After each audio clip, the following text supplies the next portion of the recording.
नमस्कार दोस्तों, analogue electronics lecture series में आप सबका बहुत स्वागत है। इस वीडियो में हम वोल्टेज सीरीज़ फीडबैक टोपोलॉजी के बारे में डिस्कस करेंगे।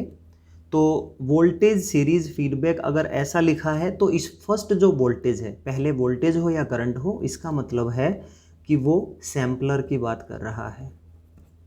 तो ये सैम्पलर को रिप्रेजेंट करता है। और अगर वोल्टेज सैम्पलिंग है तो डेफिनेटली आपको क्या चाहिए, बेसिक एम्पलीफायर का जो आउटपुट है बिल्कुल वही सेम पैरामीटर आपका फीडबैक नेटवर्क का इनपुट बनेगा। अगर ये वोल्टेज है तो वोल्टेज को बिल्कुल उसी सेम वोल्टेज को फीडबैक नेटवर्क का इनपुट बनाना है। तो वो कब बन सकता है, जब आपका शंट में कनेक्टेड हो यानी पैरेलल में कनेक्टेड हो, क्योंकि वोल्टेज पैरेलल में ही सेम रहती है।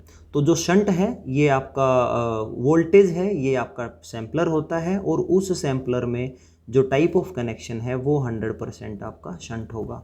इतनी सारी नॉलेज आपको नाम पढ़ने से होनी चाहिए। दूसरी बात, दूसरा जो वर्ड है सीरीज़, सीरीज़ का मतलब है कि यहाँ पे मिक्सिंग जो सर्किट है या इसको मिक्सर बोल देते हैं, उसकी बात होती है। और मिक्सिंग का मतलब होता है किसी भी सिग्नल को ऐड या सब्ट्रैक्ट करना। सीरीज़ में कोई भी सिग्नल ऐड या सब्ट्रैक्ट कौन सा हो सकता है, वो आपका वोल्टेज हो सकता है, क्योंकि करंट सीरीज में हमेशा सेम रहता है। तो इसका मतलब मिक्सर में आपका वोल्टेज मिक्सिंग है और जो सैम्पलर है वहाँ पे आपने शंट सैम्पलिंग यूज़ की है ताकि सेम वोल्टेज आप फीडबैक नेटवर्क की इनपुट पे डाल सकें। तो इसीलिए हम based upon the mixer and sampler connection, इसको हम क्या बोल देते हैं, सीरीज शंट फीडबैक। इस सीरीज़ का मतलब मिक्सिंग सर्किट्स का कनेक्शन है, इस दूसरे शंट का मतलब सैम्पलर का कनेक्शन है। तो यहाँ पे सीरीज़ में क्या है, वोल्टेज, यानी इनपुट पे डेफिनेटली वोल्टेज अवेलेबल है। इससे आपको ये पता लग जाता है भाई किस टाइप का एम्पलीफायर बनने जा रहा है। तो ये तो है आपका मिक्सर, ठीक है। तो इनपुट पे वोल्टेज अवेलेबल है, आउटपुट पे सैम्पलर किसका सैंपल लेना चाहते हैं, वोल्टेज का, तो आउटपुट पे भी वोल्टेज अवेलेबल है। जब इनपुट भी वोल्टेज है आउटपुट भी वोल्टेज है तो डेफिनेटली ये आपका एक वोल्टेज एम्पलीफायर बना, राइट। तो आई होप इतना आपको समझ आ गया होगा। अब हम ब्लॉक डायग्राम की बात करते हैं। वोल्टेज एम्पलीफायर है, ये हमारा सोर्स इनपुट है, राइट। और इसके बाद ये हमारा मिक्सिंग है। मिक्सिंग का मतलब है कि यहाँ पे आपके जो वोल्टेज हैं वो सिग्नल ऐड या सब्ट्रैक्ट हो जाते हैं। ये आपका बेसिक एम्पलीफायर है, यहाँ आपका लोड रेजिस्टेंस है, ये आपका फीडबैक नेटवर्क है। ये पूरा ब्लॉक डायग्राम है जिसको हमने ऑलरेडी स्टडी किया है।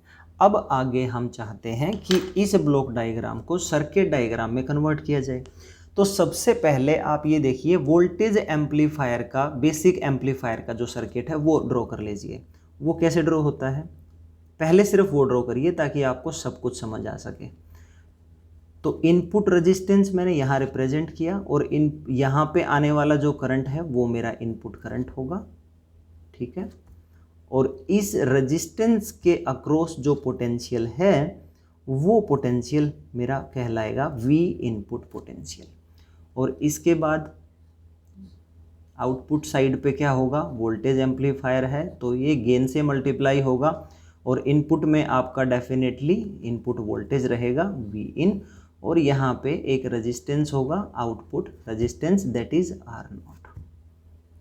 ये तो मेरा है एम्पलीफायर। अब मैं बात करता हूँ फीडबैक नेटवर्क की। फीडबैक नेटवर्क में क्या किया मैंने, ये जो बेसिक एम्पलीफायर है और जो फीडबैक नेटवर्क है ये आपस में किस तरीके से मिक्सिंग है, यहाँ पे सीरीज़ में मिक्सिंग है। तो यहाँ से मैं क्या करूँगा, एक सिग्नल है वो आपका यहाँ जाएगा ये, और ये देख लीजिए फीडबैक नेटवर्क में इनपुट में वोल्टेज अवेलेबल है, आउटपुट पे भी वोल्टेज अवेलेबल है। तो डेफिनेटली यहाँ पे मैं एक डिपेंडेंट वोल्टेज सोर्स लगाऊंगा, that is beta times input of feedback network. तो फीडबैक नेटवर्क का इनपुट V0 है, V0, और ये आपका फाइनली यहाँ से होता हुआ यहाँ इसके साथ जाएगा। तो इस टाइप से यहाँ पे सीरीज में कनेक्शन होता है। और ये जो है आपका, यहाँ पे आपने क्या लगाया है, source voltage V of S, और ये फाइनली आपका यहाँ पे कनेक्ट हो गया। देखिए आपने इतना सर्किट बहुत ही आसानी से बेसिक कॉन्सेप्ट्स को सीखते हुए बना लिया है।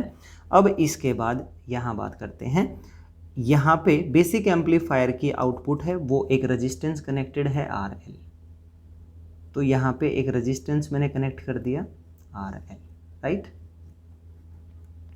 इस RL के अक्रॉस ही मैं वोल्टेज लेना चाहता हूँ, और ये कैसे कनेक्ट होगा, RL और जो फीडबैक नेटवर्क के इनपुट पोर्ट्स हैं, मान लीजिए ये आपका इनपुट पोर्ट है ये वाला, ये कैसे कनेक्ट होगा, ये शंट में कनेक्टेड होगा क्योंकि वोल्टेज की सैम्पलिंग है और वोल्टेज की सैम्पलिंग शंट से ही की जा सकती है।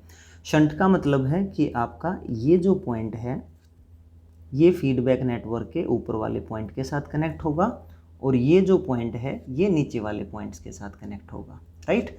तो इस टाइप से आपका ये बन चुका है और यहाँ पे जो वोल्टेज अवेलेबल होगी वो वोल्टेज होगी VF, राइट। अब देखो इतना सा जो हिस्सा है वो किसको रिप्रेजेंट करेगा, वो मेरे को बताता है कि ये मेरा फीडबैक नेटवर्क है, ये मेरा फीडबैक नेटवर्क है। और ये जो हिस्सा है फ्रेंड्स ये क्या बताएगा, इतना ये R0 तक, ये बताता है आपका कि जो बेसिक एम्पलीफायर है उसका एक इक्विवेलेंट सर्किट यही होता है। तो ये बताता है आपको बेसिक एम्पलीफायर। और ये क्या है, एक्सटर्नल इनपुट सोर्स है और ये क्या है, एक्सटर्नल लोड रेजिस्टेंस है। इतना हम सीख चुके हैं। अब हम पता करेंगे कि इस टोपोलॉजी का आपका फीड वोल्टेज गेन क्या होता है। वोल्टेज गेन ही होगा अगर ये वोल्टेज एम्पलीफायर है। देखो मान लीजिए आपके पास फीडबैक नहीं था, जब फीडबैक नेटवर्क नहीं है तो उस केस में ये वोल्टेज और V इनपुट वोल्टेज सेम होंगे, राइट। तो वहाँ पे क्या होगा, V0 क्या बनेगा, this is A times V in, right, यही है। और उस केस में V in क्या होगा, VS के ही बराबर होगा। तो ये आपका V0 upon V in that is equal to A, ये तो है। लेकिन इन केस आपने फीडबैक नेटवर्क को यूज़ किया है तो उस केस में आपका ओवरऑल वोल्टेज गेन क्या होगा, वोल्टेज गेन होगा आपका output voltage divided by input supplied voltage that is VS, right. ये होगा आपका overall voltage gain including this feedback network. तो VS क्या होगा, VS अगर आप यहाँ पे KVL अप्लाई करें तो मैं यहाँ से चला, VS मेरा क्या है, वोल्टेज राइज है, यहाँ से होता हुआ पहला पोटेंशियल V in जो R in के अक्रॉस ड्रॉप है और दूसरा पोटेंशियल VF, दूसरा है मेरा VF, ये होगा। और इसी तरीके से जो VF है वो क्या होता है, VF हमेशा क्या होगा, फीडबैक नेटवर्क का आउटपुट है और वो क्या होता है, वो होता है transfer function multiply with input signal. So this is beta times V0, right. और V0 क्या है, V0 यहाँ से इस रिलेशन को लिख सकता हूँ that is A times V in। इसका मतलब VF अगर मैं V0 की वैल्यू यहाँ पुट करूँ तो VF क्या हुआ, यानी फीडबैक वोल्टेज एट आउटपुट, वो बना मेरा beta times A into V in। अब ये वैल्यू आप यहाँ पे पुट कर देंगे तो ये बन जाएगा VS कितना हुआ, V in plus beta times A लिखें या A टाइम्स बीटा लिखें एक ही बात है, दैट इज V in। अब ये वैल्यू आप यहाँ पुट कर दीजिए, V0 डिवाइडेड बाई VS, तो ये बनेगा आपका V0, VS की वैल्यू यहाँ से उठा लीजिए that is V in plus A times beta V in। V in आप कॉमन ले लीजिए, V0 divided by V in 1 plus A times beta. अब देख लीजिए दोस्तों V0 अपॉन VS ये आ चुका है आपका, V0 अपॉन V in। इस वैल्यू को ध्यान से देखिए, ये क्या है, V0 अपॉन V in है A। अब यहाँ पे A पुट करेंगे आप तो ये बनेगा V0 upon VS that is equal to A divided by 1 plus A times beta. यही है आपका ओवरऑल वोल्टेज गेन।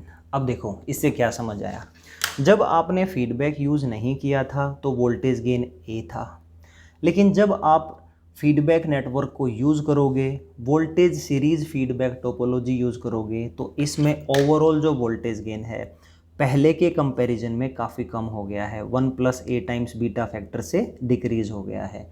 तो जो वोल्टेज गेन है वो आपका कम हो गया है। यही दिखाता है कि ये जो कनेक्शन है ये आपके नेगेटिव फीडबैक्स के ही कनेक्शन हैं। नेक्स्ट वीडियो में वोल्टेज सीरीज जो फीडबैक है उसमें इनपुट इम्पीडेंस पे क्या असर पड़ेगा, आउटपुट इम्पीडेंस पे क्या असर पड़ेगा, वो सारा इन डिटेल एक्सप्लेन करेंगे। This is the end of the video. Thank you so much for watching this video.